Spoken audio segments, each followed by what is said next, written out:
Hey everyone, this is Brian from ActiveMelody.com. Well, in this week's guitar lesson, we're going to learn an electric lead played in kind of a bluesy style over just a piano track. And I wanted to create a jam track this week that had just one instrument because I think it's a good practice to learn to play with just one instrument. You have to be on your toes and you have to do a lot of creative things to fill the space. So that's what we're going to be looking at in this lesson. This is going to be a lot of fun. I think music sounds its purest sometimes when it's just one instrument or two anyway. So I've got this lesson split into two parts. In this first half, we're going to learn the first half of the lead part. If you want to learn the second half, as well as download the tablature, the MP3 jam track of the piano part, and have access to the on-screen tab viewer, you're going to want to go to ActiveMelody.com and look for EP115. That's the lesson number for this lesson. So let's go ahead and take a look at that first half. Alright, so let's talk through tone settings real quick. I'm playing on the Gibson ES335 guitar, and I have the pickup selector switch between the two pickups. So it's right in the middle. And I have my two volumes, the volume for each pickup. I have them at about 50%, and I have the two tones set at about 50%. So it's pretty average setup, I guess. Everything's right in the middle. Okay, so that's the guitar. I am playing through a Tube Screamer TS808 pedal, which is made by Ibanez. And the only reason I'm doing that is just to fatten up the sound a little bit. And I have the overdrive at about 10%, so very little overdrive. I have the tone all the way up to about 80%, and the levels at about 40%.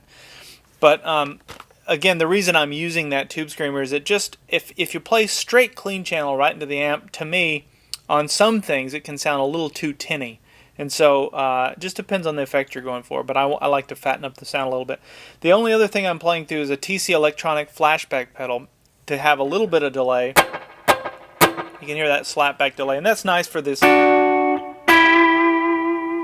know, if you have notes that you're trying to ring out a little bit. You don't have to have that pedal. In fact, you don't have to have any of these. You can play this on an acoustic guitar if you want. But that's the setup I have. Okay, so this song starts with a piano part that's kind of like a chorus, and it also serves as an intro. Because this thing loops, the soundtrack loops, or the jam track, it goes from the MP3, it goes from the intro to what would be a verse, and then back to an intro, I guess, although at that point it almost sounds like a chorus. So you can call it what you want, but anyway, there's two parts to the thing. So that first part is a D chord to a G chord on the piano. It's just alternating back and forth, and that's what we're going to focus on in this video. It's just those two chords. It makes it nice and simple. The only other thing to point out would be the bass note on the piano. I played a D note, so I held the D note the whole time on the piano, even though with the right hand I was playing a D chord and a G chord. Okay, so it'd be something like this.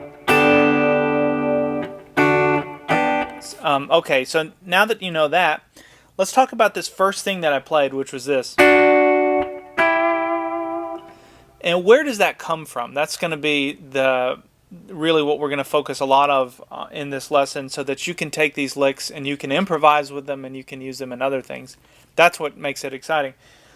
Okay, so if you're playing these two little harmonized things, I know some of you are going, how did you come up with that? Well, it's actually pretty easy because it's just playing off the D chord. So some of you, or most of you, should know how to make a D chord in this position. It's using the A chord shape. Does you know how to make an A in first position? Look at this. I just walked it up so you can see that that's all you're doing. This is substituting the nut, really. So 5th fret, 5th string here with your pointer finger, and then I'm using my pinky. Some of you may use your ring finger on the 7th fret. You bar those 4 strings, and you play those middle 4 strings. So that's a D chord. Now look at this pinky here where I'm barring, and now look at the first note that I played here, or first 2 notes. So that's all that is. It's just pulling right out of that D chord. So what I want you to walk away from is this little shape, and then this one. And then this, and I'm going to show you a couple others, so that you can improvise almost like having a little harmony part. It's like you're harmonizing with yourself, and you find out it's very scientific and it's not that hard to do. Okay, so after this, then the next thing I played was I put my middle finger down on the 8th fret 2nd string, ring finger down on the 9th fret 3rd string. And I gave that a little bit of vibrato playing those notes. Now look at that. What's nice about that, as I was mentioning, is if you take that shape. Now this is, I'm digressing here, but there's a point to this.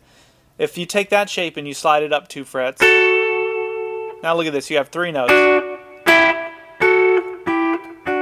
And look how that plays off the D chord. So if you were in a C chord, see how that plays off the chord? So you can remember wherever that chord is, you can start to do these little harmonized lead parts. It's kind of nice. So here's one other variant just to show you another option, or to keep that going. At this point I went up to the 12th fret and played strings 2 and 3. So look at that. Isn't that nice? So really, the variations are, you have this shape, which you used on the 12th fret, and then this shape. And it's those 2 shapes, and it's just a variation of those 2 shapes that keep going up the neck, and we can keep going with it. But that just will allow you to, if you think of it that way, when you're playing a chord, like a D chord, you can start to understand how people play lead parts like that. It's not that they're some kind of genius in writing these things. They learn these little tricks in how those melodies play off of the root chord. It makes it very easy to find them. So that way, if you're improvising, you can do it too. Okay, so there's the first 2 things we played. Now then the next thing, oh, here's the other thing is, you can pluck that, by the way. You can use, now I'm using a pick for most of this, but I do find myself using my middle finger and ring finger to pluck those. You can pick them. The only difference is when you're plucking, you have a little more control over the dynamics. You watch this, I can get real quiet. With a pick, you don't have as much control over that. So just something to think about. Now watch this. This is a nice little country sounding lick. And all I'm doing is I came up here at this point and I'm barring the first 2 strings on the 10th fret, and then I'm going to hammer on to the 12th fret 2nd string. Got kind of a pedal steel sound. And then I do a pull off with my ring finger. And again, I'm plucking that with these 2 fingers. You can pick it. It's just whatever you're most comfortable with. The next thing I did was I played strings 2 and 3 barred on the 12th fret. Hey, remember I showed you that. There it is. So hopefully all these pieces are starting to, maybe in your mind you're starting to see, oh, okay, I see where some of these, how they're fitting together. So, and I'll explain what this one is in just a second. Let me get through the lick. And then watch this. And for this, we're going to bar the first 2 string, or well, the first 3 strings on the 10th fret. We're only going to pluck or pick strings 2 and 3. And as soon as you pluck them, you're going to go ahead and hammer on with your middle finger to the 11th fret 3rd string. Now look at where that is. If you were to play a D bar chord, it would be like that, just a D major bar chord. You would be barring here on the 10th fret.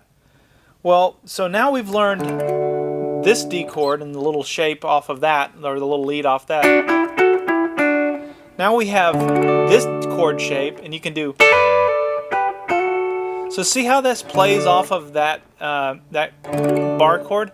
It's just, the only reason I point that out is it helps you to put it in context. So when we play, that's really, these 2 are out of that bar chord anyway. And then when we build this, we're building those top 3 strings out of the D bar chord, D major bar chord. So just remember that lick. Now if you're playing in the key of G and you want to use a little country lick like that, you can see how how that thing plays off of the major bar chord. So now you've got something to play off this chord shape, and you have something to play off this chord shape. And now you can take some of that and start to improvise with it. So much fun. So take this jam track, learn it the way that I'm showing you, and then start to branch off and start, coming up with your own stuff. It's so much fun. Okay, now watch this. To get back down, I went.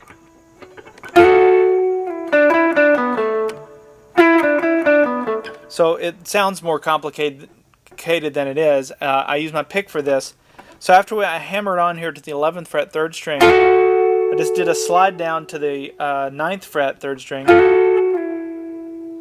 and then played on the 7th fret 3rd string, back to the 9th fret 3rd string, back to the 7th fret 3rd string. Then we came down and played on the 4th string 9th fret, and then the 7th fret 4th string.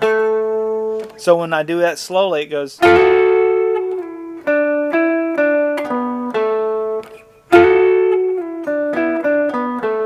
And what that does by coming down to this note is, look, we're right in position to go and start the lick again. Which these notes together, again, they're part of that D chord. So when you go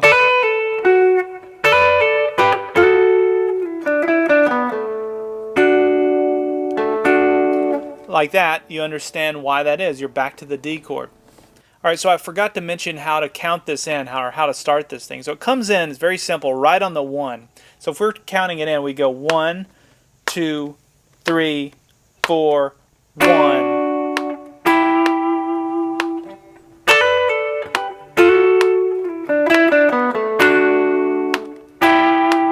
Just like that. Okay, now the second time through, it starts exactly the same. That part's the same. But then I went, just to mix it up a little bit. Now, let's look at what's going on here. So I'm barring the first 2 strings on the 10th fret, and I'm sliding up to the 12th fret, and then back to the 10th fret. So that's the first thing. That's another little lick. It's very useful, and you can see exactly where it plays off of a chord. And so if your D major chord was here and you want that effect, you can see. Just remember, always when you learn a lick, learn where it is in reference to a chord. I think it helps so much, because then you can translate that. So if you're playing the key of A, you can see it starts exactly where that bar is. Okay, so we have, and then, so after this, I came down, put my pointer finger on the 8th fret 2nd string, middle finger on the 9th fret 3rd string, and slid that chord shape up 2 frets, and then back down. And that's it. You've already learned this chord shape, by the way. When I explained all of that about the D, that's what this chord shape is. So we put the 2 pieces together, and we have, and then back down to where we started. That's a nice little country sounding, very melodic, harmonized lead piece that you can use that, or elements of that. You don't have to do it exactly that way, but it's a nice way to to complement somebody else if you're playing lead. Alright, so let's put the 2 parts together from the beginning. We have 1, 2, 3, 4.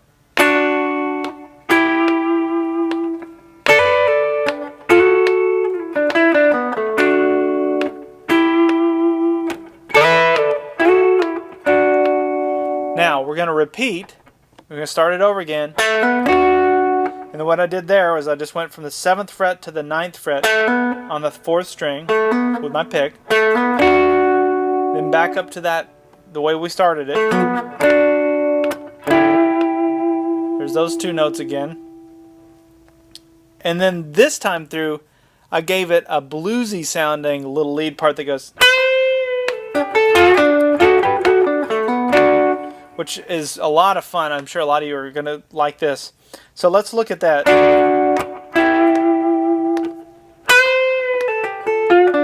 So it starts here on the 12th fret 2nd string, and I do a half bend, not a full bend.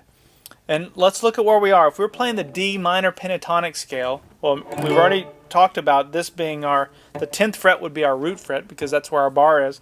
So pattern 1 of the minor pentatonic scale for the key of D, it would be right there. So when I'd play, that's playing right out of that minor pentatonic scale. Now I'm starting here on the 12th fret, second string, which some of you may say, wait, that's not in the minor pentatonic scale. You're right, it's not, but it is in the major pentatonic scale for the key of D. And this would be pattern 2 of the major pentatonic scale, see? So this note, that's why it works to start in that major, but when you bend it up a half step, hitting this note, you're bending it to the minor, so it gives it this real kind of bluesy, almost sounds like it's whining. So that's how we're going to do it. We're going to start there and do a half bend. And then we're going to release the bend and come down and play the 10th fret second string. Then I'm going to take my ring finger and come down to the 12th fret third string. Back to the 10th fret second string. Then I'm going to take my pointer finger and move it down so that I play the 10th fret third string. Let's put all that together. I'll do it slowly. See what I did there? I kind of barred that. Watch this. There's the bar. Because I'm playing this string and this string. Here's the bar. And then we're going to play the 12th fret 4th string. And that's that first part of the lick.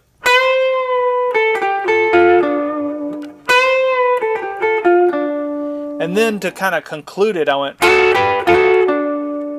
and gave a little Chuck Berry. And for that, I'm going to bar the first 3 strings on the 10th fret and play strings 2 and 3. Just play. As soon as you play them, you're going to hammer on that 11th fret 3rd string, which we've already talked about. That's the you're making the D chord. You're building that D chord. Bar the first 2 strings on the 12th fret, or sorry, first 3 strings, but play strings 2 and 3, and then back to this, and then down to the 12th fret 4th string. Okay, let's put all those pieces together. So let's work on the timing of that. It's like this: 1, 2, 3, 4. So 1, 2. So you can see that this starts on the 1, and this comes in on the 2.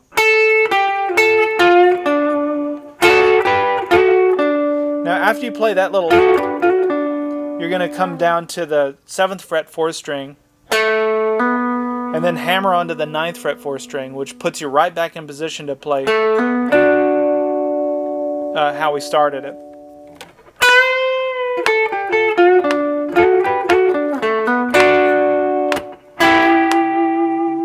And play those notes again. And then the final lick, I just went and played this little nice harmony on the lower end.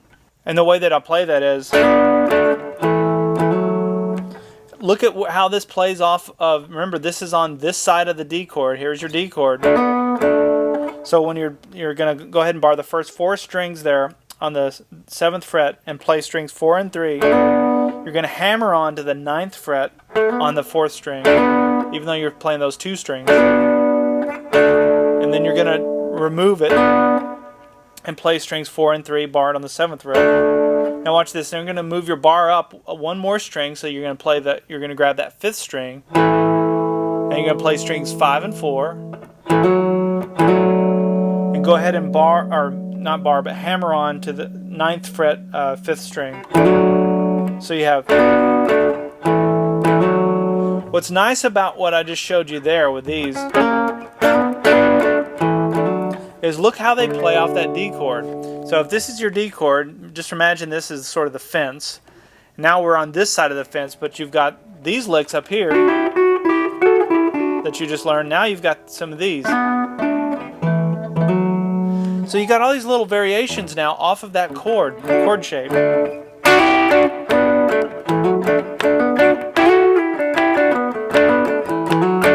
And look at what you can do in terms of doing like these nice harmonized leads.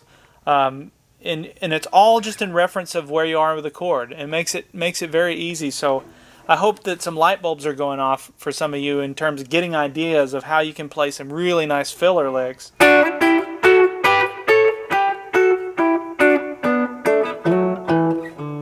Off of a chord. Okay, so that's how we concluded it. All right, so let's back up now that we've gone through the whole thing, and I'll piece it all together. I'll do it slowly. So here we go from the start. We got 1, 2, 3, 4.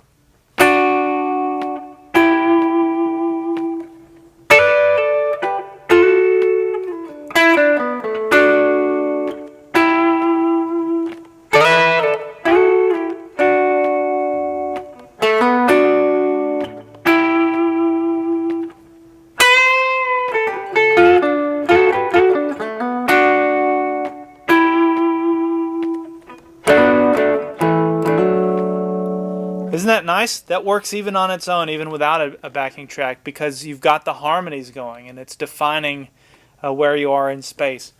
So, okay, so definitely download that MP3 jam track. That's going to be key to learning this and getting your timing right and everything.